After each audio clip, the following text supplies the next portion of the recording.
ஹரிநாராயண துருதி நிவாரண பரமானந்த சதாசிவ சங்கர நாளென் செய்யும் வினைதானன் செய்யும் என நாடி வந்த கோலென் செய்யும் கொடுங்கூற்றென் செய்யும் குமரேசர் இரு தாளும் சிலம்பும் சதங்கையும் தண்டையும் சண்முகும் தோளும் கடம்பும் எனக்கு முன்னே வந்து தோன்றினே.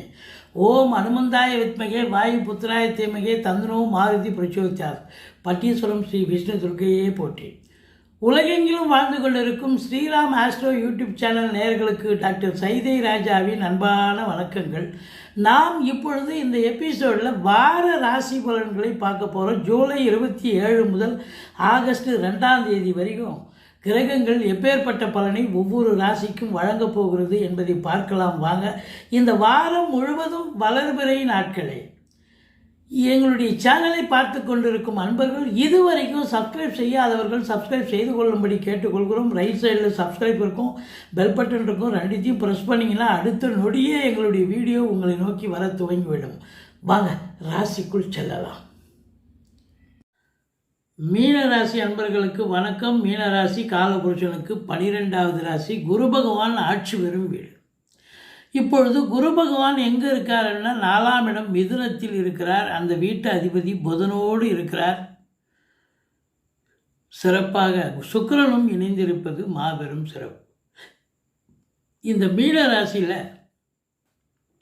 என்னென்ன நட்சத்திரங்கள் இருக்குது அப்படின்னு பார்த்தீங்கன்னா,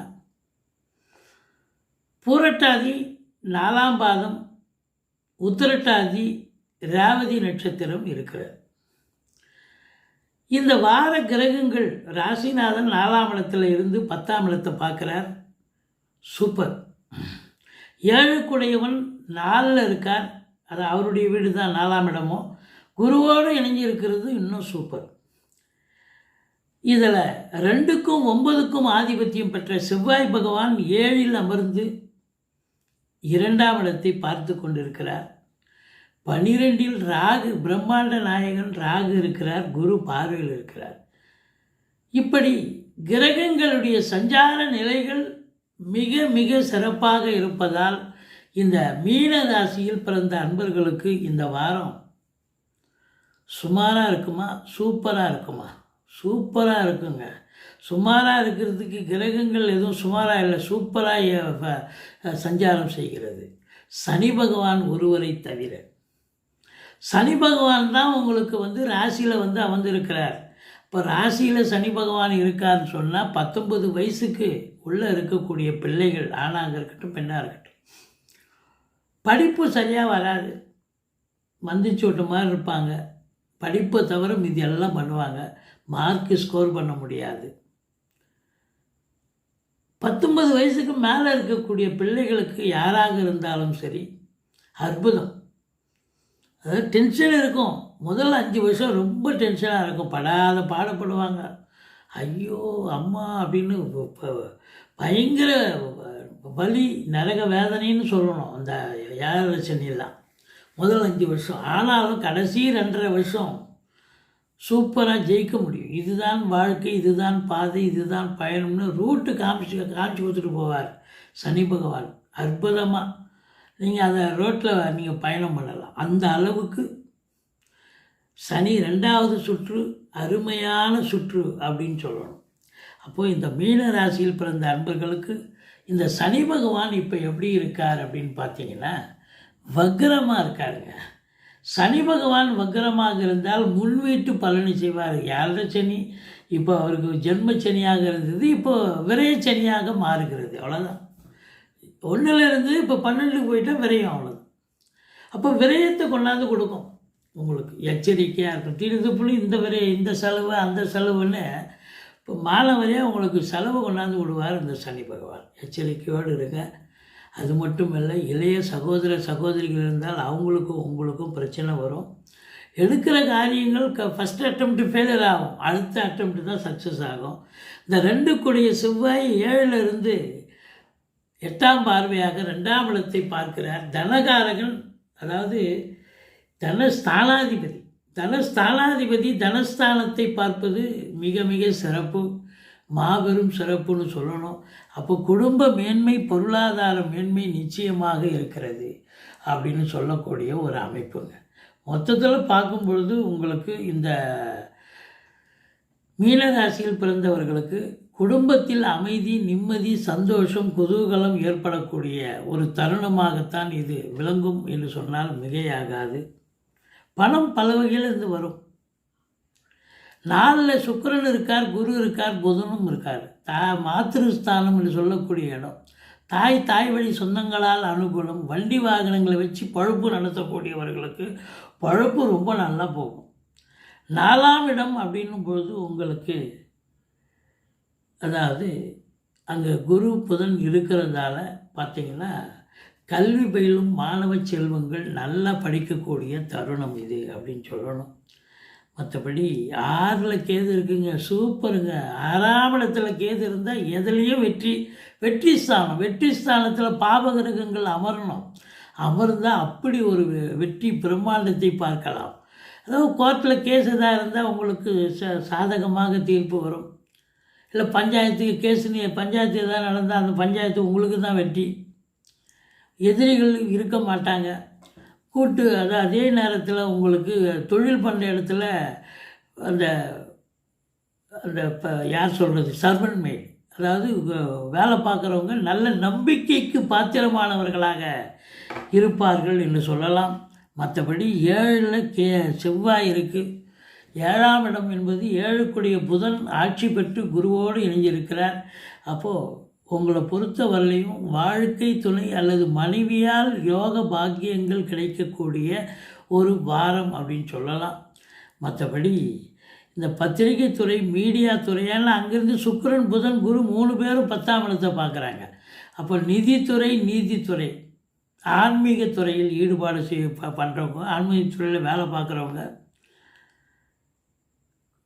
மற்றபடி உங்களுக்கு சுக்கிரன் கலைத்துறையில், சினிமா இண்டஸ்ட்ரி, தொலைக்காட்சி இண்டஸ்ட்ரியில் வேலை பார்க்கக்கூடியவர்கள், அதில் நடிகையிலேருந்து டெக்னீஷியன் வரைக்கும் புதன் பார்க்குறார். புதன் பத்திரிகை துறை, மீடியா துறை, எழுத்துத்துறை, ஜோதிட அன்பர்கள், வழக்கறிஞர்கள், ஆசிரியர்கள், பேராசிரியர்கள், இலக்கியவாதிகள், சொற்பொழிவாளர்கள், மேடை பேச்சாளர்கள் அத்துணை பேர்களுக்கும் அற்புதமான நேரம். சுக்கிரன் அங்கே உட்காந்துருக்கார், புதன் அங்கே தான் இருக்கார். வீடு வாங்க, மனை வாங்க, தோட்டம் துறவு வாங்க, வீடு ஆல்ட்ரேஷன் பண்ண, பெயிண்ட் பண்ண, இன்டீரியர் டெக்கரேஷன் பண்ண, ஏன்னா சுக்கிரன் அங்கே இருக்கார் பார்த்தீங்களா. அப்போ கண்டிப்பாக அதெல்லாம் செய்வீங்க அப்படின்னு சொல்லலாம். மற்றபடி 8ஆம் இடத்தை குரு பார்க்கிறார். எந்த அசிங்கமோ அவமானமோ ஏற்பட்டு விடாது. மாறாக வாரா கடன்கள் வசூலாகும். இன்சூரன்ஸ் பணம் கிளைம் ஆகி கைக்கு வரக்கூடிய காலகட்டம். வாரிசு இல்லாத குடும்பங்களுக்கு உங்களை வாரிசாக நியமித்து அவங்களுடைய சொத்து வச்சு நகரட்டு லிக்விட் கேஷ் உங்கள் பெயருக்கு மாற்றி எழுதக்கூடிய விபரீத ராஜயோகம் ஒரு சிலருக்கு அமையும். இந்த மீனராசியில் பிறந்தவர்கள் வெளிநாடு போகணுன்னா தாராளமாக போங்க. இதுதான் தருணம், பயன்படுத்தி கொள்ளுங்கள்.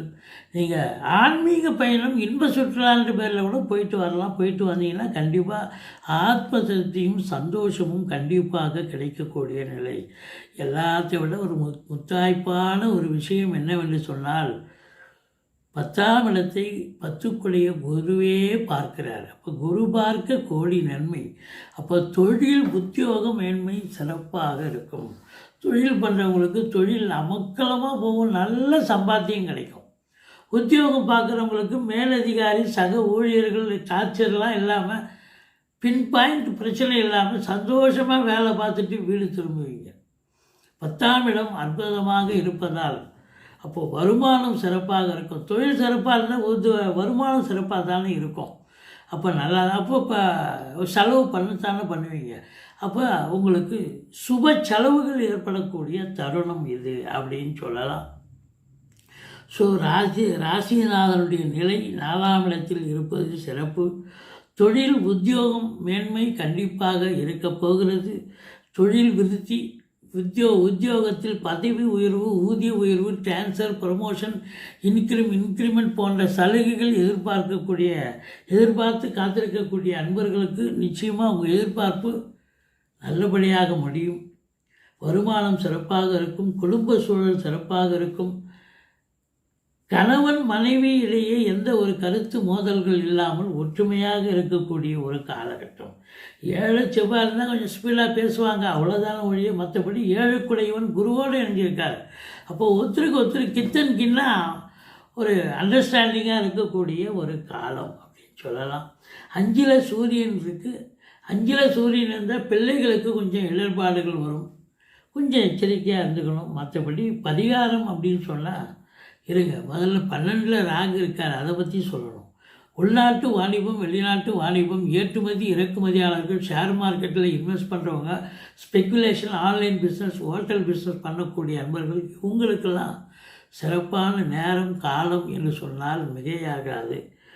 தொழில், அதாவது இந்த மீனராசி அன்பர்கள் பிள்ளைகள் இருப்பாங்க, உத்தியோகம் பார்க்கணுமா இல்லை தொழில் பண்ணணுமான்னு ஒரு ஆசிலேஷன் மைண்ட்லேயே இருப்பாங்க. ஏன்னா 7 போயிட்டுருக்கு, அப்படியே சிவனேன்னு இருப்பாங்க. யாரும் எந்த ஸ்டெப்பும் எடுத்து கொடுக்க மாட்டாங்க. இவங்களும் போய் நான் வேலைக்கு போகிறேன்னு போக மாட்டாங்க, இல்லை நான் தொழில் பண்ண போகிறேன்னு வீட்டில் சொல்ல மாட்டாங்க. சொல்லாதானே அவங்க ஏதாவது ஏற்பாடு பண்ணி கொடுக்க. ஆனால் ஒரு ஜோசியரை பார்த்து அணுகி தொழில் பண்ணுவதாக இருந்தால் தொழிலை ஆரம்பிக்கலாம். உத்தியோகத்துக்கு போகிறதா இருந்தால் உத்தியோகத்துக்கு போகலாம், ரொம்ப சிறப்பாக இருக்கும். மற்றபடி வெளிநாட்டுக்கு போகக்கூடிய அன்பர்களுக்கு இது அற்புதமான தருணம். தொழில் ஆரம்பிப்பவர்களுக்கு இது யோகமான நேரம். உத்தியோகத்துக்காக முயற்சி பண்ணுறீங்க, பத்திரிகை துறை, மீடியா துறை, கவர்மெண்ட்டு, இப்படி சினிமா இண்டஸ்ட்ரி, தொலைக்காட்சி இண்டஸ்ட்ரி, எந்த துறையில் நீங்கள் முயற்சி பண்ணாலும் நல்ல ஒரு சக்ஸஸ் கிடைக்கக்கூடிய ஒரு அமைப்பு இது அப்படின்னு சொல்லலாம். இந்த மீனராசிக்கு 31 ஜூலை 31, ஆகஸ்ட் 1, 2 ஆகிய இந்த 3 நாட்களும் சந்திராஷ்டம நாட்களாக இருப்பதால் எச்சரிக்கையோடு இருங்க. சந்திராஷ்டமம் சொல்லிக்கிங்க. வண்டி வாகனங்களில் செல்லாதீர்கள். இரவு பிரயாணத்தை தவிர்த்து கொள்ளுங்கள். மற்றபடி உங்களுக்கு 2க்கும் 9க்கும் உடைய செவ்வாய் 7ல் இருக்கிறார். முருகப்பெருமானை வழிபாடு செய்து கொள்ளுங்கள். பட்டீஸ்வரம் விஷ்ணு துர்க்கையை போற்றுங்கள். வாழ்க்கை வளமோடும் நலமோடும் அமையப்போகிறது. எங்களுடைய வீடியோ பிடிச்சிருந்தால் லைக் பண்ணுங்கள், ஷேர் பண்ணுங்கள், சப்ஸ்கிரைப் பண்ணுங்கள். மறக்காமல் சப்ஸ்கிரைப் பண்ணுங்கள். நன்றி. வாழ்க வளமுடன்.